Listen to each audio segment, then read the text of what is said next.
ಡ್ಯಾಡಂಗ್ ಸುಡ್ತತಿ ಉರ್ಕೊಂಡ್ರಿ ಡ್ಯಾಡ. ಹೇಳ್ ಡ್ಯಾಡ ಯಾಕೆ ಉರ್ಕೊಂಡೆ?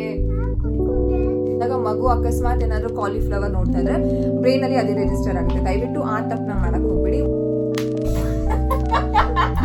ನೀವ್ ಅಕಸ್ಮಾತ್ ಏನಾದ್ರು ಈ ಹೂವ ಕಟ್ಟ ದಾರನ ದಯವಿಟ್ಟು ಆ ರೀತಿ ನೀವು ಇಂಟ್ರೊಡ್ಯೂಸ್ ಮಾಡುವಾಗ this is not a best option. ಇದಕ್ಕೆ ಥ್ರೆಡ್ ಬಂದಿಲ್ಲ. ನಾನು ಥ್ರೆಡ್ ಏನ್ ಮಾಡಿದೆ, ಒಂದ್ ದಾರ ಇಟ್ಟಿದ್ದೆ. ನಾನು ರಾಜ ಮಾರ್ಕೆಟ್ ಅಲ್ಲಿ ತಗೊಂಡಿದ್ದು. ನೋಡಿಬೇಡ ಅವರು ನನ್ ಕುರುವಿ ಅವರು ಬಂದ್ಬಿಡು. ಆನ್ಲೈನ್ ಅಲ್ಲಿ ತರಿಸಿದ್ದ, ಎಲ್ಲಿಂದ ತರಿಸಿದ್ದು ಅಂತ. ಮತ್ತೆ ಬಿಗ್ ಚಾರ್ಟ್ಸ್ ಎಲ್ಲ ಕೆಲವರು ಯೂಸ್ ಮಾಡ್ತಾರಲ್ಲ, ನನ್ ಕುರುವಿ ಅವರು.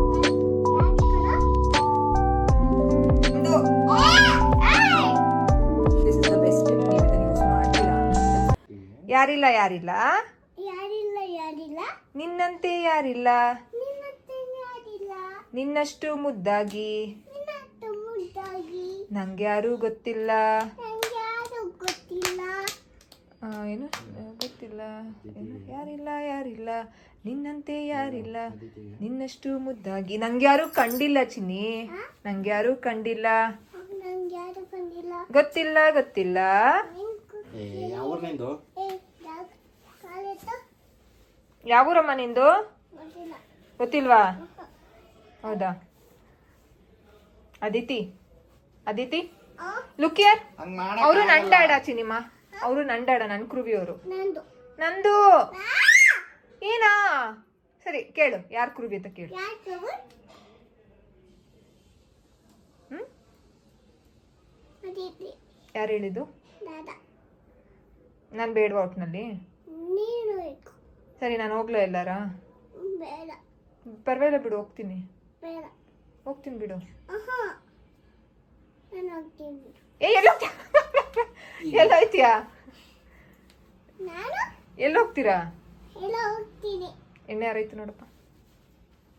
ಇನ್ನು 5 ಆಯ್ತು ನೋಡಪ್ಪ. ಈಗ ಸರಿ ಕುಚ್ಕೊಂಡ್ರೆ ಎಣ್ಣೆ ಹಚ್ಚಿ, ಇಲ್ಲ ಅಂದ್ರೆ ಈಗ ಕಳಿಸ್ತೀನಿ ಆಚೆ. ಈಗ ನಾನ್ ಡ್ಯಾಡಿಂಗ್ ಹಚ್ತೀನಿ, ಡ್ಯಾಡ ನಿಮ್ಗೆ ಹಚ್ತಾರೆ. ನೀನ್ ಯಾರಿಗ ಹಚ್ತೀಯಾ? ಡ್ಯಾಡಂಗ? ಇದೆಲ್ಲ ಅತಿ. ನಾನು ಗೊತ್ತೀನಿ, ನಾನು ಅದು ನಾನು ಹಾಕ್ತಿದ್ದೆ, ನಿನ್ಗೂ ಆಯ್ತಾ? ಓಕೆ. ಬಿದ್ದೋದೆ ಯಾಕೆ?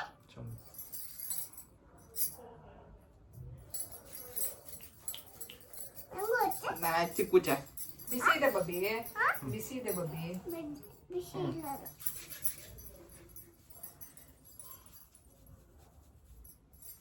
ಅದಿತಿ ಹಾ ಡ್ಯಾಡ ಹಾ ಕೂಚ. ನನ್ನ ಕುರುವಿ ಅಂತ ಡ್ಯಾಡ. ಈಗ ಎಣ್ಣೆ ಹಾಕ್ಸ್ಕೊಳಲ್ವಾ? ಎಣ್ಣೆ ಹಾಕ್ಸ್ಕೊಳಲ್ವಾ? ಮತ್ತೆ ಕೂಚ ನಾನು ಹಾಕ್ತಾ ಇದೀನಿ ತಾನೆ.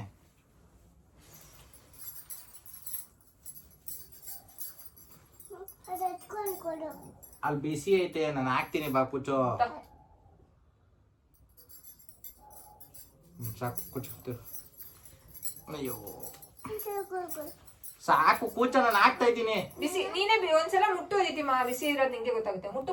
ಒಂದೇ ಒಂದ್ ಫಿಂಗರ್ ಇಡು, one finger inside, one finger inside. ಏನಂದೆ ನಾನು ಬಿಸಿ ಇದೆ ಅಂತ ಅಂದೆ ತಾನೆ ಡ್ಯಾಡ ಹತ್ರ ಕೂಚು. ನಾನು ಹಾಕ್ಕೊಡೇನೆ. ಹೆಂಗುಲ್ಲ ನಂಗೆ ಹಚ್ಚು, ಹಂಗೆ ಹಚ್ಚು. ನಾನು ಹಿಂಗ ಹಾಕ್ತೀನಿ, ನೀನ್ ಮಸಾಜ್ ಮಾಡು. ಬಿಸಿ ಇದೆ ಪಪ್ಪಿ, ನನಗೆ ಬಿಸಿ ಇದೆ. ಸುಡ್ತಾ? ಡ್ಯಾಡಂಗ್ ಸುಡ್ತದೆ. ಉರ್ಕೊಂಡ್ರಿ ಡ್ಯಾಡ. ಹೇಳ್ ಡ್ಯಾಡ ಯಾಕೆ ಉರ್ಕೊಂಡೆ? ಕುತ್ಕೊಂಡೆ. ಸುಮ್ಮನೆ ಮಸಾಜ್ ಮಾಡುವಾಗ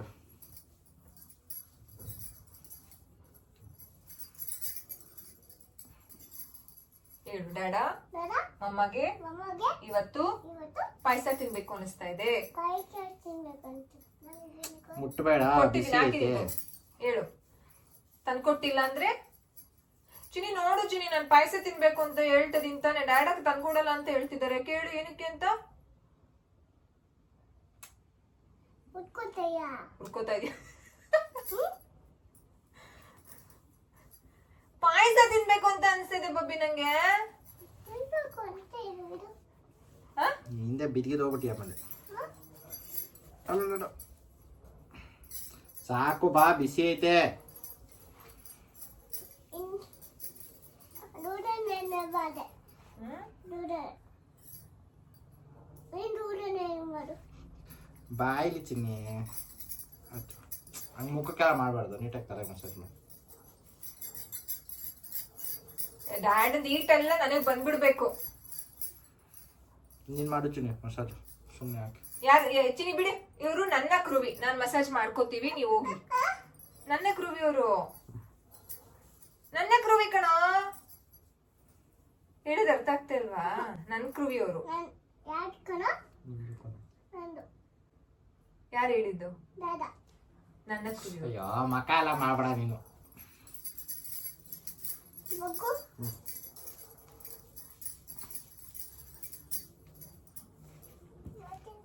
ಸಾಕು ಬಿಸಿ. ಬಿದ್ದಿದ್ದದ್ ಕಣಪ್ಪ ನನ್ ಕಾಲು.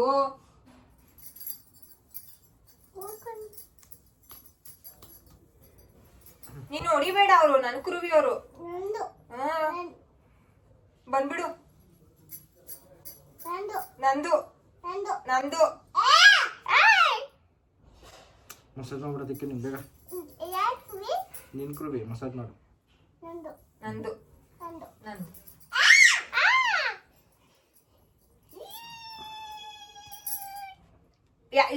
ಡ್ಯಾಡಂಗ್ ಯಾರು ಜೋರ ಹೊಡಿತಾರೆ ಅಂತ.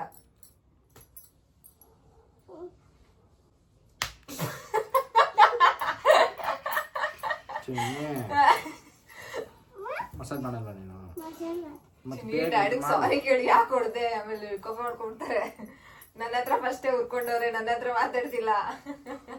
ಕೇಳಿ ಯಾಕೆ ಸಾಕು ಬಾ ಬಂಗಾರಿ. ಎಲ್ಲ ಎಣ್ಣೆ ಆಯ್ತು. ಕೇಳಿ ಡ್ಯಾಡ ಯಾಕೆ ಉರ್ಕೊಂಡಿದ್ಯಾ ಮಮ್ಮ ಮೇಲೆ ಅಂತ. ಉಟ್ಕೋಬೇಡ ಉರ್ಕೊಬಿಡು. ಆಯ್ತು ನಂಬಿಡು ಕಣ್ಣಿಗೆಲ್ಲ ಮಾಡಬಾರ್ದಮ್ಮ. ಉರ್ಕೊಂಡವ್ರಮ್ಮ. ಕೇಳಿ ಏನಕ್ಕೆ ಉರ್ಕೊಂಡಿದ್ಯಾ ಮಮ್ಮ ಮೇಲೆ ಅಂತ. ಏನಕ್ಕೆ ಉಟ್ಕೊಂಡಿದ್ದ ನಂಗೆ ಇಷ್ಟ ಇಲ್ಲ ನೀವಿಬ್ರು. ಸರಿ ಹೋಗೋದಂತ ಮಕ್ಕ ಎಲ್ಲ ಮಾಡ್ಬೇಡ ಬಂಗಾರಿ. ಆಮೇಲೆ ಟಿಶ್ಯೂ ಒರ್ಸ್ಕೊಳ್ಳಿ ಅಂತ ಬಿಡೆ. ಯಾವೂರ ನಿಂದು? ಸಾಕಾ? ಸಾಕು ಬಿಡು ಮಮ್ಮ ಮಸಾಜ್ ಮಾಡ್ತಾರೆ. ಬಿಡು.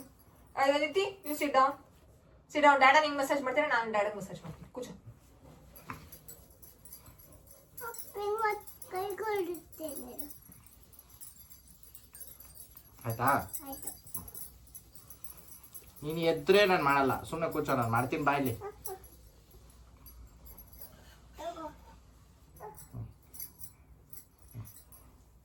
ಬಾ ಸಾಕು ಬಾ. ಕೂಚೋ ಕೂಚಳಪ್ಪ.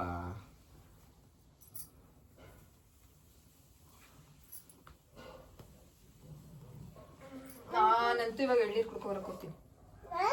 ನೀವ್ ಬೇಡ. ನಾನು ಈ ಕಡೆ ಬಾ. ಮೈ ಕೈ ಎಲ್ಲ ಆಯ್ತು. ಕೂತ್ಕೊತೀನಿ. ಎಲ್ಲಿ ಬೆಡ್ ಮೇಲೆ ಹೋದ್ರೆ ಬಟ್ಟೆ ಎಲ್ಲ ಬೇಡ, ಬಾಯ್ಲೆ, ಚಿನ್ನೆ.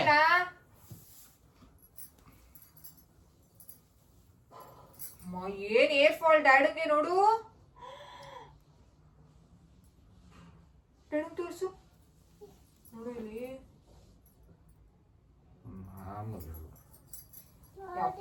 ಸಿನಿಮಾ ಆ ಕಡೆ ಈ ಕಡೆ ಬಾ. ನೀನು ಎಲ್ಲೇರ್ ಬಂಡ ಹತ್ರ ಬಾ.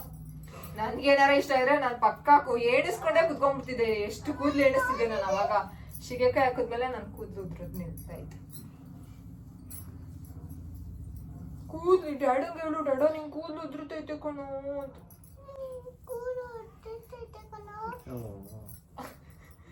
ನೀನಿದ್ರೆ ಯಾವ ಕೂದ್ಲು ಉದ್ರೋಳಾದಿತಿ. ಸಾಕು ಬಿಡು ಪಾಪ, ನಂಗೆ ಇರಿಟೇಟ್ ಆಗ್ತೈತೆ ಕೂದ್ಲು. ಸರಿ ಎದೋನು ಡ್ಯಾಡನ್.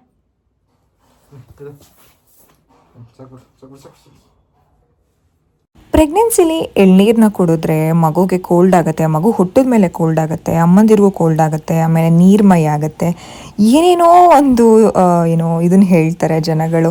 ಎಳ್ನೀರನ್ನ ಕುಡಿಯಲೇಬಾರ್ದ ಪ್ರೆಗ್ನೆನ್ಸಿ ಟೈಮಲ್ಲಿ ಅಂತ ಸಾಕಷ್ಟು ಜನಗಳಿಗೆ ಕನ್ಫ್ಯೂಷನ್ಸ್ ಇರುತ್ತೆ, ಡೌಟ್ಸ್ ಇರುತ್ತೆ. ಕೆಲವರು ಪಾಪ ಅವರು ಥ್ರೂ ಔಟ್ ಪ್ರೆಗ್ನೆನ್ಸಿಯಲ್ಲಿ ಫ್ರಮ್ ಬಿಗಿನಿಂಗ್ ಫಸ್ಟ್ ಟ್ರೈಮಿಸ್ಟರಿಂದ ಥರ್ಡ್ ಟ್ರೈಮಿಸ್ಟರ್ವರೆಗೂ ಎಳ್ನೀರೇ ಕುಡಿಯೋದಿಲ್ಲ. ನನಗೂ ತುಂಬ ಜನ ಹೇಳಿದ್ದಾರೆ, ನಾನು ಸ್ಟೋರೀಸ್ಗೆ ಅಪ್ಲೋಡ್ ಮಾಡಿದಾಗ ಆ್ಯಂಡ್ ನನ್ನ ಸುತ್ತಮುತ್ತ ಮನೆಯಲ್ಲಿ ಇರ್ತಾರಲ್ಲ ಅವರೆಲ್ಲರೂ ನಾನು ಎಳ್ನೀರು ಕುಡಿಯೋಕ್ಕೆ ಹೋಗಿದ್ದೆ, ಆ ರೀತಿ ಅವ್ರಿಗೇನಾರ ಗೊತ್ತಾದಾಗ ಅಯ್ಯೋ ಕುಡಿಬೇಡ, ಕುಡಿದ್ರೆ ಮಗು ಹುಟ್ಟಿದ ಮೇಲೆ ಮಗುಗೆ ಯಾವಾಗಲೂ ಕೋಲ್ಡ್ ಆಗ್ತಾ ಇರುತ್ತೆ, ಮಗುಗೆ ತುಂಬ ಶೀತದ ಮೈ ಆಗಿಬಿಡತ್ತೆ, ಆ ರೀತಿ ಈ ರೀತಿ ಅಂತ ಹೇಳ್ತಿರ್ತಾರೆ.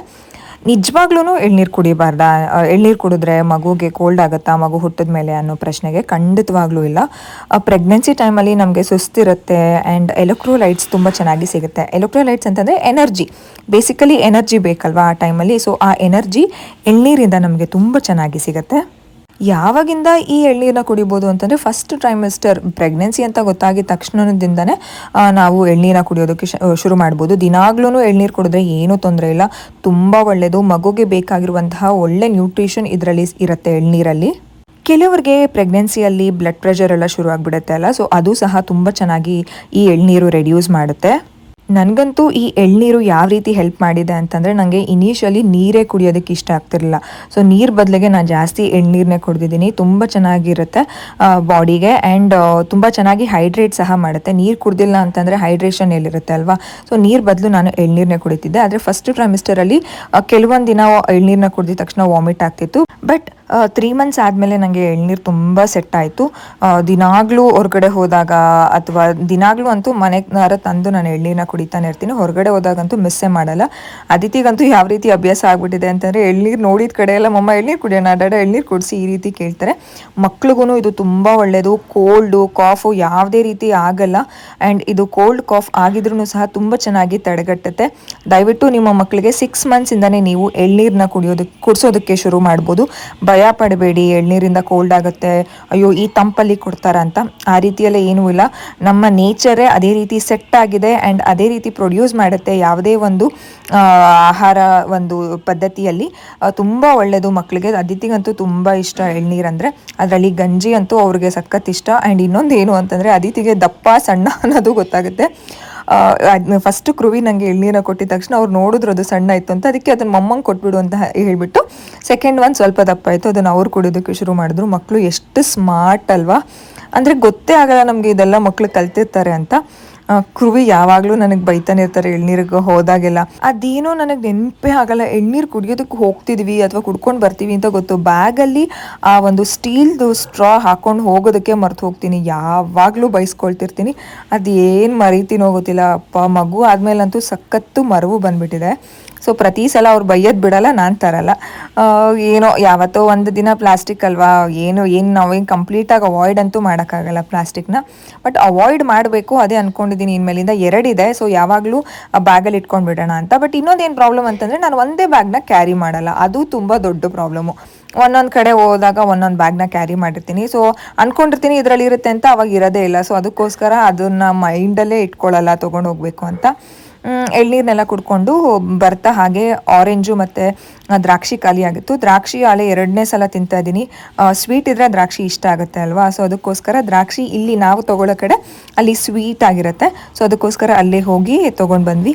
ಆರೆಂಜ್ನ ತುಂಬ ತಿನ್ನಬೇಕಾಗುತ್ತೆ ಪ್ರೆಗ್ನೆಂಟ್ ಲೇಡೀಸು, ತುಂಬ ಒಳ್ಳೆಯದು. ವಿಟಮಿನ್ ಸಿ ಜಾಸ್ತಿ ಇರುತ್ತೆ ಅಲ್ಲ, ಮಗುಗೆ ನ್ಯೂಟ್ರಿಷನ್ ಚೆನ್ನಾಗಿ ಸೇರುತ್ತೆ. ಆ್ಯಂಡ್ ಅದಿತಿಗೂ ನಾನು ಡೈಲಿ ಆರೆಂಜ್ನ ಕೊಡ್ತಾ ಇರ್ತೀನಿ. ಅಂದರೆ ನಾನು ತಿನ್ನುವಾಗ ಅವರು ತಿಂತಾರೆ 2-3 ಪೀಸಸ್ಸು. ಮಕ್ಕಳಿಗೆ ತುಂಬ ಒಳ್ಳೆಯದು. ನಾನಂತೂ ಯಾವ ಹಣ್ಣನ್ನು ಅದಿತಿಗೆ ಇದು ಕೊಡಲ್ಲ ಅದು ಕೊಡಲ್ಲ ಅಂತ ಏನೂ ಇಲ್ಲ. ಆ್ಯಂಡ್ ನೀವು ನೋಡಿರೋ ಪ್ರಕಾರ ಅದಿತಿಗೆ ತುಂಬ ಚೆನ್ನಾಗಿದೆ ಇಮ್ಯುನಿಟಿ. ಆ್ಯಂಡ್ ಕೋಲ್ಡು ಕಾಫು ಕೆಮ್ಮು ಜ್ವರ ಎಲ್ಲ ಅಷ್ಟು ಈಸಿಯಾಗಿ ಬರೋದೇ ಇಲ್ಲ. ಲಾಸ್ಟ್ ಅವರಿಗೆ ಜ್ವರ ಬಂದೇ ಒಂದು 7 ಮಂತ್ಸ್ 8 ಮಂತ್ಸ್ ಏನೋ ಆಯಿತು. ಸೊ ಅಷ್ಟು ಚೆನ್ನಾಗಿ ಇಮ್ಯುನಿಟಿನ ಡೆವಲಪ್ ಮಾಡುತ್ತೆ ಹಣ್ಣುಗಳು. ಒಂದ್ಸಲ ಚೆಕ್ ಮಾಡಿದ್ರು ಕೃವಿ ಸ್ವೀಟ್ ಇದೆಯಾ ಅಂತ ದ್ರಾಕ್ಷಿ. ಅದಿತಿಗೂ ದ್ರಾಕ್ಷಿ ಇಷ್ಟ ಆಗುತ್ತೆ. ನಾನು ಯಾವಾಗಲೂ ದ್ರಾಕ್ಷಿ ತಂದುಕೊಡಿ, ದ್ರಾಕ್ಷಿ ತೊಗೊಡಿ ಅಂತ ಕೇಳ್ತಾ ಇರ್ತೀನಿ ಅಲ್ವಾ. ಸೊ ಅದಕ್ಕೆ ಅವರು ಅದನ್ನು ಇವಾಗ ಕಲ್ತ್ಕೊಂಡ್ಬಿಟ್ಟಿದ್ದಾರೆ. ಡ್ಯಾಡ ದ್ರಾಕ್ಷಿ ತೊಗೊಡಿ, ನೋಡಿದ ತಕ್ಷಣ ಐಡೆಂಟಿಫೈ ಮಾಡೋದು, ದ್ರಾಕ್ಷಿ ತೊಗೊಡಿ ಅಂತ ಕೇಳೋದು. ಪ್ರೆಗ್ನೆನ್ಸಿ ಟೈಮಲ್ಲಿ ಮಿಸ್ ಮಾಡ್ದೇ ನಾವು ತಿನ್ನಬೇಕಾಗಿರುವಂತಹ ಫ್ರೂಟ್ಸ್ ಯಾವ್ದ್ಯಾವುದು ಅಂತಂದರೆ, ಆ್ಯಪಲು, ದಾಳಿಂಬೆ ಮತ್ತು ಆರೆಂಜ್ನ ಕಂಪಲ್ಸರಿ ತಿನ್ನಲೇಬೇಕಾಗುತ್ತೆ. ಈ 3 ಒಂದು ಹಣ್ಣುಗಳನ್ನ ನಾನು ವಾರದಲ್ಲಿ ಕಂಪಲ್ಸರಿ ಇಟ್ಕೊಂಡಿರ್ತೀನಿ. ಈ ಸಪೋಟ ಮತ್ತು ಕಿವಿ ಹಣ್ಣು ಆ್ಯಂಡ್ ಬೇರೆ ಹಣ್ಣುಗಳು ಯಾವ್ದ್ಯಾವುದು, ಈ ಪೈನಾಪಲ್ ಅದೆಲ್ಲ ಯಾವಾಗಲೂ ಒಕೇಶ್ನಲಿ ವಾರಕ್ಕೆ 1 ಅಂತ ಅದನ್ನು ಸೆಲೆಕ್ಟ್ ಮಾಡ್ಕೊಳ್ತೀನಿ. ಬಟ್ ಈ ಹಣ್ಣುಗಳನ್ನಂತೂ ನನಗಂತೂ ತುಂಬ ಫೇವ್ರೆಟ್. ನನಗೆ DMsಗಳು ರಿಸೀವ್ ಆಗ್ತಿದೆ. ಈ ಲರ್ನಿಂಗ್ ಕ್ವಶನ್ ಬುಕ್ ಎಲ್ಲಿಂದ ತಗೊಂಡಿದ್ದು ಆ್ಯಂಡ್ ಈ ಥ್ರೆಡಿಂಗ್ ಬೀಡ್ಸ್ ಅದಿತೆಗೆ ಯೂಸ್ ಮಾಡುವಂತಹ ಈ ಥ್ರೆಡಿಂಗ್ ಬೀಡ್ಸ್ನ ಎಲ್ಲಿಂದ ತಗೊಂಡಿದ್ದು ಅಂತ. ಇದನ್ನು ಆ್ಯಕ್ಚುಲಿ ನಾನು ಆನ್ಲೈನಿಂದ ಪರ್ಚೇಸ್ ಮಾಡಿಲ್ಲ. This is from 1 page. ನಾನು ಅದನ್ನು ಡೀಟೇಲ್ ಆಗಿ ಇನ್ಫಾರ್ಮೇಶನ್ ಕೊಡ್ತೀನಿ. ಇದನ್ನು ಎಲ್ಲಿ ಪರ್ಚೇಸ್ ಮಾಡಿದ್ದು ಅಂತ ಹೇಳ್ತೀನಿ ಆ್ಯಂಡ್ ಯಾವ ರೀತಿ ನಾನು ಬಳಸ್ಕೋತಿದ್ದೀನಿ ಅಂತ ನಿಮ್ಮ ಜೊತೆ ಇವತ್ತು ಶೇರ್ ಮಾಡ್ತೀನಿ. ಮೊದಲಿಗೆ ಈ ಬುಕ್ ನೇಮ್ ಏನು ಹೇಳಿ ಅಂತ ಕೇಳ್ತಿದ್ದೀರಾ. ಸೊ ಈ ಬುಕ್ ನೇಮ್ ಬಂದ್ಬಿಟ್ಟು ಲರ್ನಿಂಗ್ ಕ್ವಶನ್ ಬುಕ್ ಅಂತ. ಇದನ್ನ ನಾನು ಇನ್ಸ್ಟಾಗ್ರಾಮ್ ಪೇಜ್ ಪೀಕಬೂ ಬೈ ರಿಷಿಕಾ ಅಂತ ಇದೆ. ಸೊ ಅದು ಈಗ ಆ ಪೇಜ್ ಅಷ್ಟು ಅವೈಲೇಬಲ್ ಇಲ್ಲ ಅಂತ ಸಾಕಷ್ಟು ಜನ ಹೇಳ್ತಿದ್ದಾರೆ. ನಾನು ಚೆಕ್ ಮಾಡ್ತಿದ್ದೀನಿ, ಆ ಪೇಜ್ ಅವೈಲೇಬಲ್ ಇಲ್ಲ. ಇದು ಅದಿತಿ ಫಸ್ಟ್ ಪೇಜ್, ನಮ್ದು ಫಸ್ಟ್ ಅದಿತಿ ಕೃಷ್ಣ .ಬೇಬಿ ಅಂತ ಐತಲ್ಲ, ಆ ಪೇಜ್ಗೆ ಇದು ಬಂದಿದ್ದು, ಅದಿತಿ ಕೊಲಾಬ್ರೇಷನ್ಗೆ. ಸೊ ಅವ್ರ ಪೇಜ್ ಇವಾಗ ಅಷ್ಟು ಅವೈಲೇಬಲ್ ಇಲ್ಲ. ಸೊ ನೀವು ಇದನ್ನ ನಾನು ನೋಡಿದ್ದೀನಿ, ಅಮೆಝಾನ್ ಅಲ್ಲೂ ಇದೆ. ನಾನು ಆನ್ಲೈನ್ ಅಲ್ಲಿ ಪರ್ಚೇಸ್ ಮಾಡಿಲ್ದೇ ಇರೋದ್ರಿಂದ ನನ್ನ ಹತ್ರ ಇದು ಲಿಂಕ್ ಇಲ್ಲ. ನೀವು ಲರ್ನಿಂಗ್ ಕ್ವಶನ್ ಬುಕ್ ಅಂತ ಹೊಡೆದಿದ ತಕ್ಷಣ ನೀವು ಅಮೆಝಾನ್ ಅಲ್ಲೂ ಸಿಗುತ್ತೆ, ಮೀಶೋದಲ್ಲೂ ಸಹ ಇದು ಅವೈಲೇಬಲ್ ಇದೆ. ಇಟ್ಸ್ ವೆರಿ ನೈಸ್, ತುಂಬಾ ಚೆನ್ನಾಗಿದೆ. ಏನೇನು ಕಾನ್ಸೆಪ್ಟ್ ಇದೆ ಅಂತ ಒಂದು ಜಸ್ಟ್ ಆಗಿ ಹೇಳ್ಬಿಡ್ತೀನಿ. ಸೊ ಮೊದಲಿಗೆ ನೀವು ಇಲ್ಲಿ ಒಂದು ಕೆಲವು ರೈಮ್ಸ್ಗಳನ್ನ ಕೊಟ್ಟಿದ್ದಾರೆ. ಅದಾದ್ಮೇಲೆ ಆಲ್ಫಾಬೆಟ್ಸ್ನ ಕೊಟ್ಟಿದ್ದಾರೆ. A for B for ಏನ್ ಕಂದ, ಆಮೇಲೆ ಮಾಡೋಣ. ನೆಕ್ಸ್ಟ್ ಇಲ್ಲಿ ನಿಮಗೆ ನಂಬರ್ಸ್ ಸಿಗುತ್ತೆ, 1 2 3 4 10 ವರ್ಗು ಇರುತ್ತೆ. ಅದಾದ್ಮೇಲೆ ಇಲ್ಲಿ days of the week, months ಅದಿದೆ. ಆ್ಯಂಡ್ ನೆಕ್ಸ್ಟ್ ಇಲ್ಲಿ shapes, colours, and next vegetables, fruits, animals, birds, ಆಮೇಲೆ ರೆಪ್ಟೈಲ್ಸ್ ಆ್ಯಂಡ್ ಅದರ್ಸ್, ಫ್ಲವರ್ಸ್ ಇದೆ, ವೆಜಿಟೇಬಲ್ಸ್ ಇದೆ. ಅದಾದಮೇಲೆ 1 to 100 ನಂಬರ್ಸ್ ಕೊಟ್ಟಿದ್ದಾರೆ. ಆ್ಯಂಡ್ ಒಂದು ಕ್ಲಾಕ್ ಚಾರ್ಟ್ ಇದೆ. ಇದನ್ನು ನಾವು ಮಕ್ಕಳಿಗೆ ಒಂದು 1.5 ಇಯರ್ಸಿಂದ ಡೆಫಿನೆಟ್ಲಿ 7 years 8 ಇಯರ್ಸ್ವರೆಗೂ ಯೂಸ್ ಮಾಡ್ಬೋದು. ಯಾಕಂತಂದ್ರೆ ಇಲ್ಲಿ ಕ್ಲಾಕ್ ಇದೆ ಆ್ಯಂಡ್ ಇಲ್ಲಿ ನಂಬರ್ಸ್ ಜಾಸ್ತಿ 100ವರ್ಗೂ ಇದೆ ಅಲ್ಲ. ಸೊ ಡಿಫ್ರೆಂಟ್ ಆಗಿ ಇದನ್ನ ಯೂಸ್ ಮಾಡ್ಕೊಳ್ಬೋದು. ಅದಿತಿಗಂತೂ ಇದು ನಂಗೆ ತುಂಬ ಹೆಲ್ಪ್ ಆಗಿದೆ. ಅದಿತಿಗೆ ಫ್ಲಾಶ್ ಕಾರ್ಡ್ಸ್ ಅಲ್ಲೇ ನಾನು ಎಲ್ಲ ಕಾನ್ಸೆಪ್ಟ್ನ ಇಂಟ್ರೊಡ್ಯೂಸ್ ಮಾಡಿದ್ದು. ಆನಿಮಲ್ಸು, ಬರ್ಡ್ಸ್ ಎಲ್ಲ, ಆನಿಮಲ್ಸು, ಬರ್ಡ್ಸು, ವೆಜಿಟೇಬಲ್ಸು, ಫ್ರೂಟ್ಸು, ಆಮೇಲೆ ಆಲ್ಫಾಬೆಟ್ಸು, ಇದು A for ant, N for nest, ಆ ರೀತಿ ಎಲ್ಲ ಇಂಟ್ರೊಡ್ಯೂಸ್ ಮಾಡಿದ್ದು ಅದರಲ್ಲೇನೆ. ನಂಗೆ ಇದ್ರಲ್ಲಿ ಏನಂದ್ರೆ ಬ್ರಷ್ ಅಪ್ ಮಾಡೋ ರೀತಿ. ಈಗ ಫ್ಲಾಶ್ ಕಾರ್ಡ್ ಅಂತಂದ್ರೆ ಈಗ ಜಾಸ್ತಿ ನಾನು ಟೈಮ್ ಕನ್ಸ್ಯೂಮ್ ಮಾಡ್ಬೇಕಾಗತ್ತೆ, ನಾನು ಪ್ರಿಪೇರ್ ಆಗ್ಬೇಕಾಗುತ್ತೆ ಅದಿತಿ ಜೊತೆ ಕುತ್ಕೊಂಡು. ಸೊ ನಾನು ಬೇರೆ ಏನಾದ್ರೂ ಮಾಡ್ತಿದ್ದಾಗ ಈ ಬುಕ್ ವಾಸ್ ವೆರಿ ಹ್ಯಾಂಡಿ ನಮಗೆ. ಸೊ ತುಂಬಾ ಹ್ಯಾಂಡಿ ಆಗಿ ನಮಗೆ ಇದು ಸಿಕ್ತಿತ್ತು. ಸೊ ಇದು ಆರಾಮಾಗಿ ವಾಶ್ ಮಾಡ್ಬೋದು. ಲಾಸ್ಟ್ ಅಲ್ಲಿ ನಿಮಗೆ ಹ್ಯೂಮನ್ ಬಾಡಿ ಪಾರ್ಟ್ಸ್ ಸಹ ಕೊಡ್ತಾರೆ. ಅದಿತಿ ಎಲ್ಲ ಪಾಯಿಂಟ್ ಔಟ್ ಮಾಡ್ತಾರೆ. ಕನ್ನಡ ಅಂಡ್ ಇಂಗ್ಲಿಷ್ ಎರಡೂ ಹೇಳ್ಕೊಡ್ತಾ ಇದೀನಿ. ಇದನ್ನ ನೀವು ಅಮೆಝಾನ್ ಅಲ್ಲಿ ಚೆಕ್ ಮಾಡ್ಬೋದು. ನಾನು ಟ್ರೈ ಮಾಡ್ತೀನಿ, ನಂಗೆ ಲಿಂಕ್ ಸಿಕ್ಕಿದ್ರೆ ಡೆಫಿನೆಟ್ಲಿ ಐ ವಿಲ್ ಈ ಡಿಸ್ಕ್ರಿಪ್ಷನ್ ಬಾಕ್ಸ್ ಅಲ್ಲಿ ಹಾಕ್ತೀನಿ. ಆ್ಯಂಡ್ ಕಾಸ್ಟ್ ಬಂದ್ಬಿಟ್ಟು ಐ ಥಿಂಕ್ ನಿಮಗೆ 500 ಒಳಗಡೆನೆ ಸಿಗತ್ತೆ. ಇದು ಒಂದೊಂದು ಆ್ಯಪ್ ಅಲ್ಲಿ ಒಂದೊಂದು ಡಿಫ್ರೆಂಟ್ ಇದೆ. ಬಟ್ ಇದರಲ್ಲಿ pink colour, red colour and blue, red ಮತ್ತೆ ಬ್ಲೂ ಎರಡೇ ಅನ್ಸುತ್ತೆ ಬರೋದು. ಬಟ್ ಇನ್ನೊಂದು ಇಂಪಾರ್ಟೆಂಟ್ ಏನು ಅಂತಂದ್ರೆ, ನಿಮ್ಮ ಮಗುಗೆ ಫಾರ್ ದ ಫಸ್ಟ್ ಟೈಮ್ ನೀವು ಇವಾಗ ಮಗು 1 ವರ್ಷ 1.5 ವರ್ಷ ಆ ಮಕ್ಳಿಗೆ ದಯವಿಟ್ಟು ಇದನ್ನ ಯೂಸ್ ಮಾಡಕ್ ಹೋಗ್ಬೇಡಿ. ಯಾಕಂತಂದ್ರೆ ಮಗುಗೆ ಆಲ್ರೆಡಿ ಎಲ್ಲ ರೆಕಗ್ನೈಸ್ ಮಾಡ್ತಿದೆ. ಮಗು ಈಗ ವೆಜಿಟೇಬಲ್ಸ್ ಇರ್ಬೋದು, ಅಥವಾ ವೆಜಿಟೇಬಲ್ಸ್ ಎಕ್ಸಾಂಪಲ್ ತಗೋಣ. ನೀವು ಇವಾಗ ಇದರಲ್ಲಿ ಲೇಡೀಸ್ ಫಿಂಗರ್, ಬೆಂಡೆಕಾಯಿ, ಕ್ಯಾಬೇಜ್, ಯಾವ್ದು ಕ್ಯಾಬೇಜ್ ಏನಂತಾರೆ, ಕ್ಯಾಬೇಜ್ ಅಂತಾರೆ, ಬಾಟಲ್ ಗಾರ್ಡ್, ಸೋರೆಕಾಯಿ, ಆ ರೀತಿ ನೀವು ಹೇಳ್ತಾ ಹೋಗಿದಾಗ ಮಗು ಈಗ ಇಲ್ಲಿ ನೋಡಿ, ಇಲ್ಲಿ ಒಂದ್ ನಿಮಿಷ ಕಂದ, ಇಲ್ಲಿ ನೋಡಿ ಈರುಳ್ಳಿ ನೋಡಿ, ಆನಿಯನ್ ನೋಡಿ ಅಂತ ಅಂದಾಗ ಮಗು ಅಕಸ್ಮಾತ್ ಏನಾದ್ರು ಕಾಲಿಫ್ಲವರ್ ನೋಡ್ತಾ ಇದ್ರೆ ಬ್ರೈನ್ ಅಲ್ಲಿ ಅದೇ ರಿಜಿಸ್ಟರ್ ಆಗುತ್ತೆ. ದಯವಿಟ್ಟು ಆ ತಪ್ಪನ ಮಾಡಕ್ ಹೋಗ್ಬಿಡಿ. ಮಗುಗೆ ಆಲ್ರೆಡಿ ಇಂಟ್ರೊಡ್ಯೂಸ್ ಮಾಡಿದೀರಾ ಅಂತ ಅಂದಾಗ ನೀವು ಇದನ್ನ ತೋರಿಸ್ಬೇಕಾಗುತ್ತೆ. ಬಿಗ್ ಚಾರ್ಟ್ಸ್ ಎಲ್ಲ ಕೆಲವರು ಯೂಸ್ ಮಾಡ್ತಾರಲ್ಲ ಮನೆಯಲ್ಲಿ, ಆಲ್ಫಾಬೆಟ್ಸ್, ತರಕಾರಿಗಳು, ಪ್ರಾಣಿಗಳು, ಅದೆಲ್ಲ ತುಂಬಾ ತಪ್ಪು. ಬ್ರೈನ್ಗೆ ಅಂದ್ರೆ ಬೀಡ್ಸ್ ಬ್ರೈನ್ಗೆ ಯಾವ ರೀತಿ ಅಂತಂದ್ರೆ ಲರ್ನಿಂಗ್ಗೆ, ಈಗ ಒಂದು ಕಲಿಕೆಗೆ 10 ನಿಮಿಷ ತಗೊಂಡ್ರೆ ಅನ್ಲರ್ನ್ ಮಾಡೋದಕ್ಕೆ ಇಲ್ಲ ಅಂತಂದ್ರು 5 ರಿಂದ 6 ಗಂಟೆ ತಗೊಳುತ್ತೆ ಬ್ರೈನು. ಸೊ ಅದಕ್ಕೋಸ್ಕರ ಅನ್ಲರ್ನ್ ಮಾಡುವಂತಹ ಸಂಭವನ ಬ್ರೈನ್ಗೆ ಇದು ಮಾಡಕ್ ಹೋಗ್ಬಿಡಿ. ಸೊ ದಯವಿಟ್ಟು ಆ ರೀತಿ ನೀವು ಇಂಟ್ರೊಡ್ಯೂಸ್ ಮಾಡುವಾಗ this is not a best option. ಮಗು ಆಲ್ರೆಡಿ ಐಡೆಂಟಿಫೈ ಮಾಡ್ತಿದೆ ಅಂತ ಅಂದಾಗ ನೀವು ತೋರಿಸುವಾಗ್ಲೂ ಅಷ್ಟೇ, ಮಗು ಇಲ್ಲೇ ನೋಡ್ತಾ ಇದೆಯಾ, ಇಲ್ಲಿ ನೋಡಿ ವಾವ್, ಇಲ್ಲಿ ನೋಡಿ ವಾವ್ ಬನಾನಾ ಅಂತ ಈ ರೀತಿ ನೀವು ಸ್ಟ್ರೆಸ್ ಮಾಡಿ ನೋಡಿ, ದೂರದಿಂದ ತೋರಿಸಿ ಹೀಗೆ ಪಾಯಿಂಟ್ ಮಾಡಕ್ ಹೋಗ್ಬೇಡಿ. This is the best tip ನೀವು ಇದನ್ನ ಯೂಸ್ ಮಾಡ್ತೀರಾ ಅಂತಂದ್ರೆ. ಆ್ಯಂಡ್ ನೆಕ್ಸ್ಟ್ ಇದ್ರ ಬಗ್ಗೆ ತುಂಬಾ ಜನ ಕೇಳಿದ್ದೀರಾ, ದಟ್ ಥ್ರೆಡಿಂಗ್ ಬೀಡ್ಸ್ನ ಅದೀಗ ಆನ್ಲೈನ್ ಅಲ್ಲಿ ತರಿಸಿದ್ದ, ಎಲ್ಲಿಂದ ತರಿಸಿದ್ದು ಅಂತ. ಈ ಥ್ರೆಡಿಂಗ್ ಬೀಡ್ 1 ನಿಮಿಷ ಇಲ್ಲಿಟ್ಟಿದ್ದೀನಲ್ಲ, ತಗೊಳ್ಳಿ, ಹಾಕೊಳ್ಳಿ. ಸೊ ಇದನ್ನ ನಾನು MSc ಟೈಮಲ್ಲಿ ನಾನು ಪರ್ಚೇಸ್ ಮಾಡಿದ್ದು. ನಾನು MSc ಮಾಡುವಾಗ. ಸೊ ಅದನ್ನ ನಾನು ಇವಾಗ ಅದಿತಿಗೆ ಇದನ್ನ ಈ ರೀತಿ ಅಲ್ಲಿ ಇಟ್ಟಿದ್ದೀನಿ, ಮಾಡಿ ಪಾಪು ಪ್ಲೀಸ್, ಇಲ್ಲಿದೆ ಅಲ್ಲ ಬಾಕ್ಸ್ ಅಲ್ಲಿ. ಸೊ ಇದನ್ನ ನಾನು ಅದಿತಿಗೆ ಥ್ರೆಡಿಂಗ್ ಬೀಡ್ಸ್ ಆಗಿ ಇವಾಗ ಯೂಸ್ ಮಾಡ್ತಾ ಇದ್ದೀನಿ. ಸೊ ಇದರಿಂದ ತುಂಬಾ ಚೆನ್ನಾಗಿ 2 hand ಕೋಆರ್ಡಿನೇಷನ್ ಬರುತ್ತೆ, ಫೋಕಸ್, ಅಟೆನ್ಷನ್. ಅದಿತಿ ಅಂತೂ ಇದರಲ್ಲಿ ಇಲ್ಲ ಅಂತಂದ್ರು ಅರ್ಧ ಗಂಟೆ ಆರಾಮಾಗಿ ವಿತೌಟ್ ಎನಿ ಡಿಸ್ಟರ್ಬೆನ್ಸ್, ಅವರು ಡಿಸ್ಟರ್ಬ್ ಮಾಡ್ಕೊಳ್ಳಲ್ಲ, ನಮ್ಮನ್ನು ಡಿಸ್ಟರ್ಬ್ ಮಾಡಲ್ಲ, ಅಷ್ಟು ಆರಾಮಾಗಿ ಇದರಲ್ಲಿ ಕೂತ್ಕೊಳ್ತಾರೆ ಆಟ ಆಡ್ತಾ. ತುಂಬಾ ಬೆನಿಫಿಟ್ಸ್ ಇದೆ. ಆ್ಯಂಡ್ ಇದಕ್ಕೆ ಥ್ರೆಡಿಂಗ್ 1 ನಿಮಿಷಕ್ಕಂತ ನಾನೇನೋ ತೋರಿಸ್ಬೇಕು, 1 ಸೆಕೆಂಡ್. ಇದಕ್ಕೆ ಥ್ರೆಡ್ ಬಂದಿರಲಿಲ್ಲ, ನಾನು ಬೀಡ್ ಮಾತ್ರ. ಇದನ್ನ ನಾನು ಏನಕ್ಕೆ ತೊಗೊಂಡಿದ್ದು ಅಂತಂದ್ರೆ, ನಾನು MSc ಮಾಡುವಾಗ ನಮಗೆ ಒಂದು ಕ್ರಿಯೇಟಿವ್ ಆರ್ಟ್ ಪೋರ್ಟ್ಫೋಲಿಯೋ ಎಲ್ಲ ಮಾಡಬೇಕಿತ್ತು. ಸೊ ಅದಕ್ಕೋಸ್ಕರ ಇದನ್ನು ಪರ್ಚೇಸ್ ಮಾಡಿದ್ದು. ಸೊ ಅದನ್ನು ಎಷ್ಟು ಬೇಕೋ ಯೂಸ್ ಮಾಡ್ಕೊಂಡು ಒಂದು ಸ್ವಲ್ಪ ಪ್ಯಾಕೆಟ್ ಹಾಗೆ ಇಟ್ಕೊಂಡಿದ್ದೆ. ಎಲ್ಲಿ ತೊಗೊಂಡಿದ್ದು ಅಂತಲೇ ಹೇಳ್ತೀನಿ. ಇದನ್ನು ನಾನು ರಾಜಾ ಮಾರ್ಕೆಟಲ್ಲಿ ತೊಗೊಂಡಿದ್ದು. ಸೊ 2 ಕಲರ್ನ ತೊಗೊಂಡಿದ್ದೆ. ಆಮೇಲೆ ಅನ್ಕೊಂಡೆ ಯಾವ್ದಾರ ಬ್ಯಾಗ್ಗೆ ಇದನ್ನು ಇದು ಸ್ಲಿಂಗ್ ಥರ ಬರುತ್ತಲ್ಲ ಅದನ್ನ ಮಾಡಿಸ್ಕೊಳ್ಳೋಣ ಅಂತ ಮಾಡಿಸ್ಕೊಂಡಿರಲ್ಲ. ಅದೇ ರೀತಿ ಇತ್ತು. ಸೊ ಅದಕ್ಕೋಸ್ಕರ ನಾನು ಇದಕ್ಕೆ ಯೂಸ್ ಮಾಡ್ಕೊತಾ ಇದ್ದೀನಿ. ಇನಿಷಿಯಲಿ ಮಕ್ಕಳಿಗೆ ನಾವು ಥ್ರೆಡಿಂಗ್ ಬೀಡ್ನ ಚಿಕ್ಕ ಬೀಡ್ಸ್ನ ಕೊಡಬಾರ್ದು. So this is the best ಅಂತ ನಂಗೆ ಅನ್ಸುತ್ತೆ. ಏನಕ್ಕಂತಂದ್ರೆ ಮಕ್ಕಳಿಗೆ ಹೋಲ್ಡಿಂಗ್ ಬರುತ್ತೆ, ಮಗು ಬಾಯಿಗೆ ಹಾಕೊಳ್ಳೋದಕ್ಕೂ ಇದನ್ನು ಹಾಕೊಂತಾರೆ ಕೆಲವು ಮಕ್ಳುಗಳು. ಅದಿತ್ತಿ ಯಾವತ್ತೂ ಹಾಕೊಂಡಿಲ್ಲ. ಇದು ಸ್ವಲ್ಪ ದಪ್ಪ ಇರುತ್ತೆ ಅಲ್ಲ, ಸೊ ಸೇಫ್ಟಿ ಮೆಷರಲ್ಲಿ this is the best. And ಇನ್ನೊಂದೇನು ಅಂತಂದರೆ ಇದನ್ನು ನಾನು ರಾಜಾ ಮಾರ್ಕೆಟಲ್ಲಿ ತೊಗೊಂಡಿದ್ದು. ಆ್ಯಂಡ್ 2 ಪ್ಯಾಕೆಟ್ನ ತೊಗೊಂಡಿದ್ದೆ. ಈ ಕಲರ್ದೊಂದು ಪ್ಯಾಕೆಟು, ಈಗ ಈ ಕಲರ್ದೊಂದು ಪ್ಯಾಕೆಟು. ಸೊ ಒಂದರಲ್ಲಿ ಇಲ್ಲಾಂದ್ರೆ ಒಂದು 20 ಇದೆ ಅಂತ ಅನಿಸುತ್ತೆ. ಇದಕ್ಕೆ ಥ್ರೆಡ್ ಬಂದಿಲ್ಲ. ನಾನು ಥ್ರೆಡ್ಗೆ ಏನು ಮಾಡಿದೆ, ಒಂದು ದಾರನ ನಾನು ಚೂಸ್ ಮಾಡಿಕೊಂಡು ಇದನ್ನು ನಾನು ಇದು ಸ್ಯಾಟಿನ್ ದಾರ ಬರುತ್ತಲ್ಲ ಆ ಥರ ನಾನು ದಾರ ಚೂಸ್ ಮಾಡಿದ್ದೀನಿ. ಏನಕ್ಕಂತಂದರೆ ಇದು ಈಸಿಯಾಗಿ ಸ್ಲೈಡ್ ಆಗುತ್ತೆ. ಓಕೆನಾ. ನೀವು ಅಕಸ್ಮಾತ್ ಏನಾದರೂ ಈ ಹೂವು ಕಟ್ಟ ದಾರನ ಎಳೆ ಬರುತ್ತಲ್ಲ ಆ ರೀತಿ ಮಾಡಿದ್ರೆ ದಾರ ಇಲ್ಲಿ ಈ ಒಂದು ಒಳಗಡೆ ರಫ್ ಇರುತ್ತೆ ಅಲ್ಲ, ಮರದ್ದಿದು ಸೊ ಮರದ್ದು ಇರೋದ್ರಿಂದ ಆ ದಾರ ಕಟ್ಟಾಗೋ ಚಾನ್ಸಸ್ ಇರುತ್ತೆ. ಅದಕ್ಕೋಸ್ಕರ ನಾನು ಸ್ಯಾಟಿನ್ ದಾರ ತೊಗೊಂಡಿದ್ದೀನಿ. ಆ್ಯಂಡ್ ಇನಿಷಿಯಲಿ ಮುಂದಕ್ಕೆ ನಾನು ಏನು ಹಾಕಿದ್ದೀನಿ ಅಂತಂದರೆ, ಒಂದು ಇಯರ್ ಬಡ್ದು ಮುಂದೆಗಡೆ ಕಾಟನ್ ನಾಬ್ ಇರುತ್ತಲ್ಲ, ಸೊ ಅದನ್ನೆರಡೂ ಓಪನ್ ಮಾಡಿಬಿಟ್ಟು ಹೇಗೋ ಅದ್ರೊಳಗಡೆ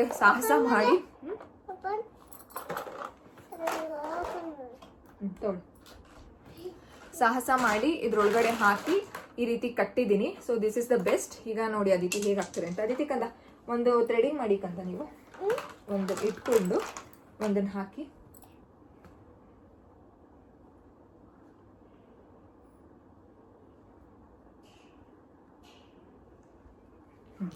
ಸೊ ಈ ರೀತಿ. So 2 hand coordination, eye hand coordination, focus, attention, fine motor skills, pencil ಹಿಡಿಯೋದಕ್ಕೆ ಏನೇನೆಲ್ಲ ಬೇಕು ಇದರಲ್ಲಿ ಅದಿತಿಗೆ ಬರುತ್ತೆ. ಸೊ ಇದನ್ನು ನಿಮಗೆ ನಾರ್ಮಲ್ ಬ್ಯಾಂಗಲ್ ಸ್ಟೋರ್ಸಲ್ಲೂ ಬೀಡ್ಸ್ ಕೊಡಿ ಅಂತಂದರೆ ಅವ್ರು ಕೊಟ್ಬಿಡ್ತಾರೆ. ಇದೇನು ಒಂದು 100 ರೂಪೀಸಲ್ಲಿ ನಿಮಗೆ ಇದನ್ನು ಆರಾಮಾಗಿ ಇದನ್ನು ಪರ್ಚೇಸ್ ಮಾಡ್ಬೋದು. ಎಷ್ಟು ಬೇಕು ಒಂದು ಇಲ್ಲ ಅಂತಂದ್ರೂ ಒಂದು 20 ಇದ್ರೂ ಸಾಕು. ಇವಾಗ ಎಷ್ಟಿದೆ ನಮ್ಮ ಹತ್ರ? ಆಲ್ಮೋಸ್ಟ್ ಒಂದು 20 ಇಂದ 25 ಇದೆ ಅಷ್ಟೇ ನಮ್ಮ ಹತ್ರನೂ. 30 ಅಂತಾನೆ ಅನ್ಕೊಳ್ಳಿ. ಏನಪ್ಪ ಆಲ್ಮೋಸ್ಟ್ ಡನ್. ಕುತ್ಕೊಂಡು ಮಾಡಿ ಅಲ್ಲಿ. ಸೊ ಇಷ್ಟೇನೆ. ನಾನು ಇದನ್ನ ತೊಗೊಂಡಿದ್ದು ನಾರ್ಮಲ್ ಸ್ಟೋರ್ ರಾಜಾ ಮಾರ್ಕೆಟಲ್ಲಿ ಒಂದು ಅಂಗಡಿಲಿ ತೊಗೊಂಡಿದ್ದು. ನಿಮ್ಗೆ ಇಲ್ಲೇ ಸಿಗುತ್ತೆ, ನೀವು ಅಲ್ಲಿಗೆ ಹೋಗಬೇಕು ಅಂತ ಏನೂ ಇಲ್ಲ. ನಾರ್ಮಲ್ ದಪ್ಪ ಬೀಡ್ಸ್ನ ಕೊಡಿ ಅಂತಂದರೆ ಕೊಡ್ತಾರೆ. ಇದರಲ್ಲಿ ಡಿಫ್ರೆಂಟ್ ಶೇಪ್ಸ್ ಸಹ ಬರುತ್ತೆ. ಅದಾದಮೇಲೆ ನಾನು ಬೇರೆ ಥ್ರೆಡಿಂಗ್ ಬೀಡ್ಸ್ನ ತರಿಸ್ಕೊಂಡಿದ್ದೀನಿ. ಆ್ಯಂಡ್ ತುಂಬ ಜನ ಕೇಳ್ತಿದ್ದಾರೆ ಅದಿತಿದ್ದು ಟಾಯ್ಸ್ನ ಇದು ಮಾಡಿ ಅಂತ. ತುಂಬ ಟಾಯ್ಸ್ ಇದೆ. ಹೇಗೆ ಆ್ಯಕ್ಚುಲಿ ನನಗೆ ಅದು ಒಬ್ರು ರಿಕ್ವೆಸ್ಟ್ ಮಾಡಿದಾಗ ಅಂತಂದರೆ ಕಾಮೆಂಟ್ ಸೆಕ್ಷನಲ್ಲಿ ಹೇಳಿದಾಗ ಹೌದಲ್ವಾ ಶೇರ್ ಮಾಡಿದ್ರೆ ಹೆಲ್ಪ್ ಆಗುತ್ತೆ ಅಂತ ಅನ್ಕೊಂಡ. ಬಟ್ ಹೇಗೆ ಮಾಡೋದು, ಹೆಂಗೆ ಮಾಡೋದು, ಒಂದೇ ದಿನಕ್ಕೆ ಮಾಡಬೇಕಾ ಅಥವಾ ಹೇಗೆ ಅಂತ ನಂಗೆ ಗೊತ್ತಾಗ್ತಿಲ್ಲ. ಪ್ಲೀಸ್ ಯಾರಿಗಾದ್ರೂ ಐಡಿಯಾ ಇದ್ದರೆ ಹೇಗೆ ಮಾಡ್ಬೋದು, ನಾನು ವ್ಲಾಗ್ಸಲ್ಲಿ ಹೇಗೆ ಶೇರ್ ಮಾಡ್ಬೋದು ಅದನ್ನು ಅಂತ ನನಗೊಂದ್ಸಲ ಕಾಮೆಂಟ್ ಸೆಕ್ಷನಲ್ಲಿ ನಿಮ್ಮ ಐಡಿಯಾದನ್ನ ಹೇಳ್ತೀರಾ. ನನಗೆ ಅದು ಹೆಲ್ಪ್ ಆಗುತ್ತೆ please, because I am very confused in this. Yes, so ಇದೇನೆ. ಸೊ ಇವತ್ತಿನ ವ್ಲಾಗಲ್ಲಿ ನಾನು ಇದನ್ನು ಶೇರ್ ಮಾಡ್ಕೊಂಡಿದ್ದೀನಿ. ಓಕೆ, ಸಿ ಯು, ಚಟಾ, ಬಾಯ್. Thanks for watching. ನೀವು ಇನ್ನೂ ಚಾನಲ್ನ ಪ್ಲೀಸ್ ಸಬ್ಸ್ಕ್ರೈಬ್ ಮಾಡ್ಕೊಂಡಿಲ್ಲ ಅಂತಂದರೆ ಮಾಡ್ಕೊಳ್ಳಿ. ಬಾಯ್. Thanks for watching.